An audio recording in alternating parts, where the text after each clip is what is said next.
చిల్లకూరు మండలం బోధనం toll plaza దగ్గర హల్చల్ చేసింది. గోవులను తరలిస్తున్న 3 లారీలను అడ్డుకుంది ఆ ఘోరి. రంజాన్ సందర్భంగా గోవులను అక్రమంగా తరలిస్తున్నారంటూ ఆరోపించింది. తక్షణమే పోలీసులు కేసు నమోదు చేయాలంటూ డిమాండ్ చేసింది. గోవులను తరలిస్తున్న లారీలను అడ్డుకోవడంతో స్వల్ప ఉద్రిక్తత చోటు చేసుకుంది. అఘోరికి మద్దతుగా స్థానికులు నిలిచారు. సనాతన ధర్మాన్ని కాపాడమే లక్ష్యమంటూ అఘోరి చెప్తోంది.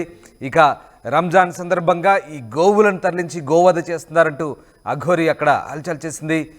ఈ నేపథ్యంలో స్థానికులు ఆమెకు మద్దతుగా నిలిచారు.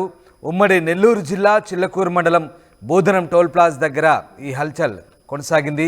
3 లారీలను అఘోరి అడ్డుకుంది. తక్షణమే పోలీసులు కేసు నమోదు చేయాలంటూ డిమాండ్ చేసింది.